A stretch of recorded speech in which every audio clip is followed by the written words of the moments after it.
Good morning everyone, welcome to another session of read books with मी।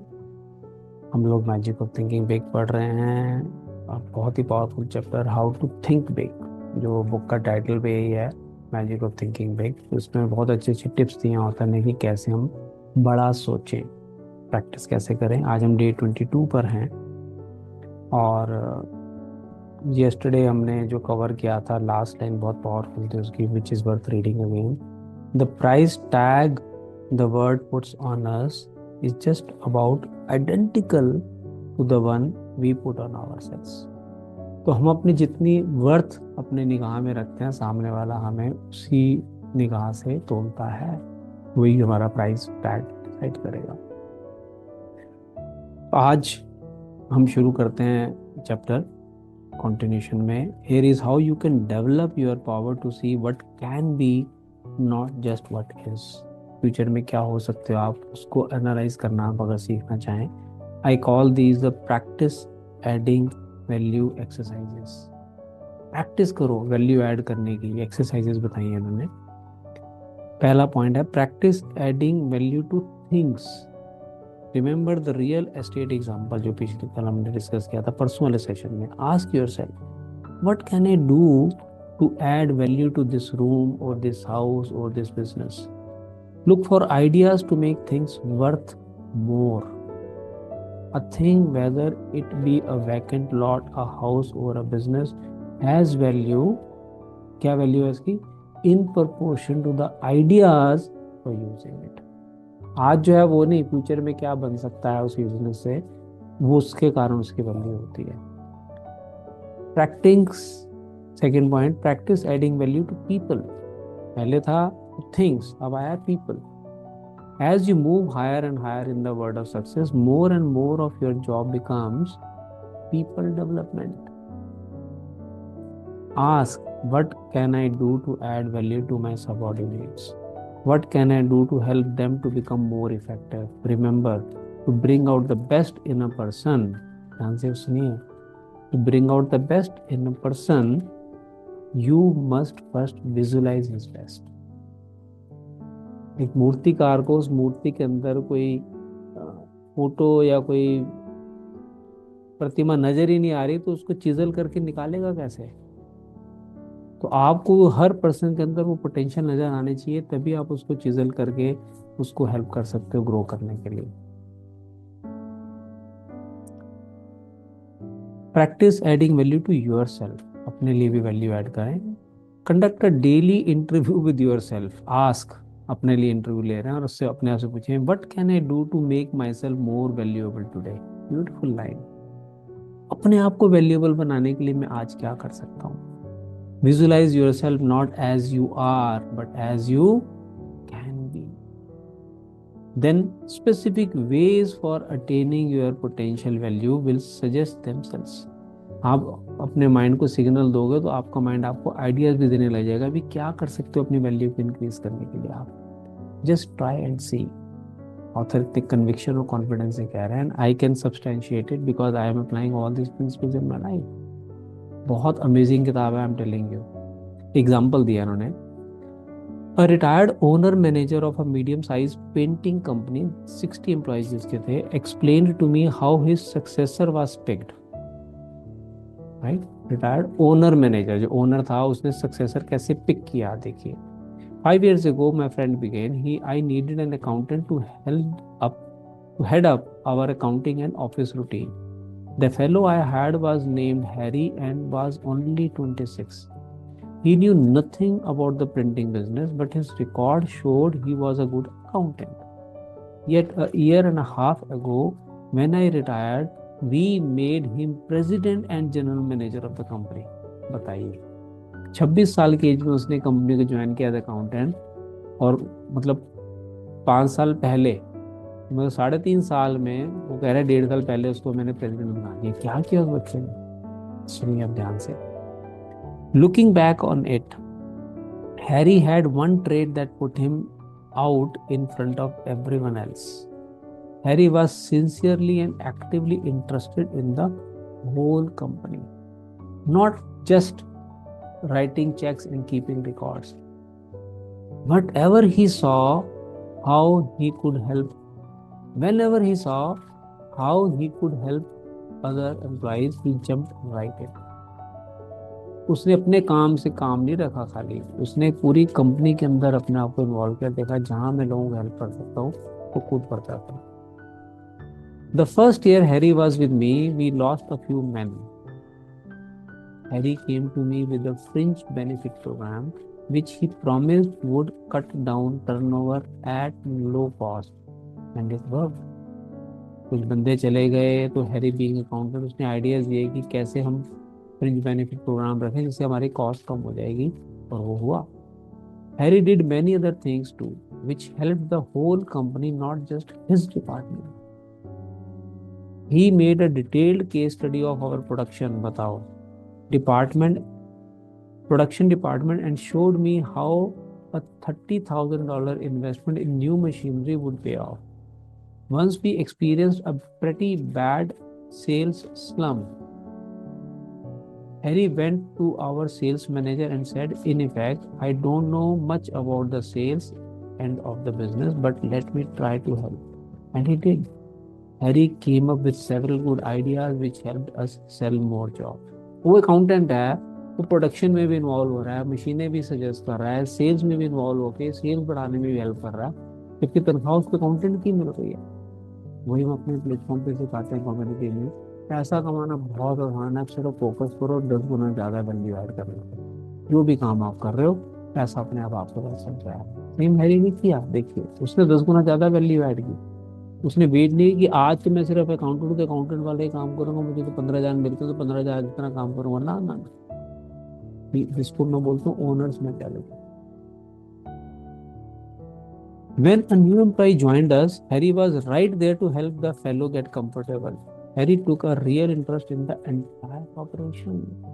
नए employ join कर रहा है, उनका वो इंडक्शन कर रहा है, उनको कंफर्टेबल कर रहा है, सिखा रहा है, पूरे पूरे कंपनी में इंटरेस्ट ले रहा है वो बंदा. When I retired, Harry was the only logical person to take over. Owner कहते और ऑप्शन ही नहीं थी मेरे पास, और किसको बनाऊं मैं भाई. हो गया. But don't misunderstand, my friend continued. Harry did not try to put himself over on me. उसने मुझे इम्प्रेस करने की कोशिश नहीं की कि भाई मुझे रख लो आप, मुझे प्रमोट करो. He wasn't a mere meddler. He wasn't aggressive in a negative way. He did not stab people in the back, and he did not go around giving orders. He just went around helping. वो help कर रहा था, वो अपना दिखावा नहीं कर रहा था कि मैं ज्यादा समझदार हूँ, मैं ज्यादा सियाना हूँ, मैं ऐसा करूंगा तो मेरी इमेज अच्छी बनेगी. नो नो, दिल से वो हेल्प कर रहा लोगों को. Harry simply acted as if everything in the company acted him. इसको बोलते हैं ओनर्स मेंटालिटी. एक मालिक का जैसे दिल दुखता है किसी भी चीज पे, वैसे उसका दिल दुखता था. He made company business his business. Company का बिजनेस नहीं है, मेरा बिजनेस है भाई. We can all we can all learn a lesson from Harry. The I am doing my job and that's enough attitude is small negative thinking. Big thinkers see themselves as member of a team effort, as winning or losing with the team, not by themselves. They help in every way they can, even when there is no direct or immediate compensation or other reward. The fellow who shrugs off a problem outside his own department with a comment like, well, that's no concern of mine, let them worry with it, hasn't got the attitude it takes for top leadership. मैंने कहा ना, वही मेरे काम सब, ये तो कहते हैं ना हमारे इलाके में नहीं आता ये केस, कहीं वहां जाके फाइल करो, वो एटीट्यूड नहीं है. पूरी कंपनी उसका इलाका है. वो ओनरशिप मेंटेलिटी जब बंदे के अंदर आती है तो ओनर क्या बन जाता है, वो बन गया. Practice this. Practice being a big thinker. See the company interest as identical with your own. Probably only a very few persons working in large companies have a sincere, unselfish interest in their company. But after all, only a relatively few persons qualify as big thinkers. And these few are the ones eventually rewarded with the most responsible, best paying work. हाँ ठीक है, author कह रहे हैं भी हर बंदा उस attitude से काम नहीं करता, लेकिन हर बंदा प्रमोट भी तो नहीं होता. जो करेगा वो प्रमोट भी होगा और उसकी अपने आप आइडेंटिफिकेशन भी बढ़ेगी सोसाइटी कंपनी में. Many many potentially powerful people late petty small insignificant things block their way to achievement.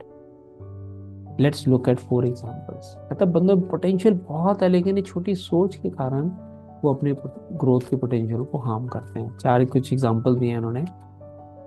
What does it take to make a good speech. Speech के ऊपर आया. देखिए पहला example. Just about everyone wishes he had the ability to do a first class job of speaking in public. But most people don't get their wish. Most folks are lousy public speaker. जैसे सबकी इच्छा होती है मैं एक अच्छा public speaker बनूं, इस बंदे की भी थी, लेकिन ज्यादातर लोग नहीं बन पाते. क्यों? Why? The reason is simple. ध्यान से सुनिए, बड़ा इंटरेस्टिंग ऑब्जर्वेशन होता है.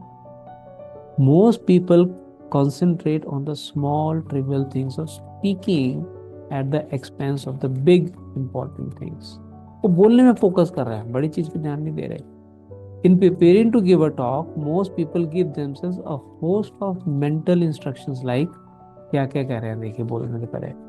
I have got to remember to stand straight. Don't move around and don't use your hands. Don't let the audience see you use your notes. Remember, don't make mistakes in grammar, especially don't say for he and I. Say for him and me. Be sure your tie is straight. Speak loud, but not too loud, and so on and on. ये जो public speaking courses आप करते हो ना, तो ये छोटे छोटे छोटे न्यूआंसेस सिखाते हैं, बंदा इन्हीं चीजों में ध्यान देता रहता है. Right. Now what happens when the speaker gets up to speak. अब वो खड़ा हो गया बोलने के लिए, क्या हो रहा है बताइए आप.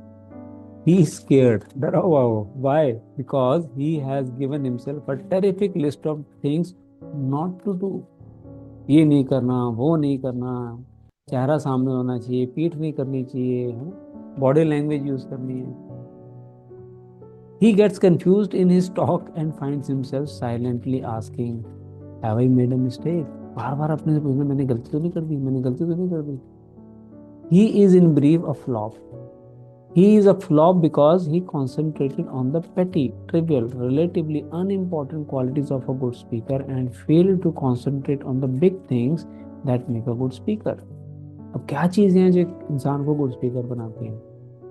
क्या है देखिए. Knowledge of what he is going to talk about and intense desire to tell it to other people. पहले तो नॉलेज होनी चाहिए भैया आपके पास. I still remember one of my coaches taught me, you should know 40 times more than what you are teaching people as a coach. तब आपकी बात में वजन आता है. एंड आपके अंदर पैशन और डिजायर भी होनी चाहिए लोगों को बताने के लिए जो आप बताना चाहते हैं. The real test of a speaker is not did he stand straight or did he make any mistakes in grammar, but rather did the audience get the points he wanted to put across. क्या वो point दे पा रहा है सुनने वालों को? Grammar शामर से कोई फर्क नहीं पड़ता. Most of our top speakers have petty defects. Some of them even have unpleasant voices. Some of the most sought after speaker in America would flunk a speech course taught by the old negative don't do this and don't do that method. वो कह रहे हैं जो professional training institute सिखाते हैं public speaking, ज्यादातर हमारे top speaker वो टेस्ट फेल कर जाएंगे उनका.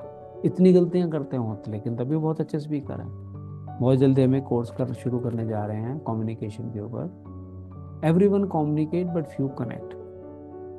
ये टाइटल बहुत अच्छा लीडरशिप कोच हैं उनका दिया हुआ है कि लोगों से बात तो हर बंदा कर रहा है लेकिन कनेक्ट कितने लोग कर रहे हैं. तो क्या चीज़ों का ध्यान रखें, क्या माइंडसेट होना चाहिए, क्या स्किल सेट होना चाहिए. Very soon we are going to start a course on that.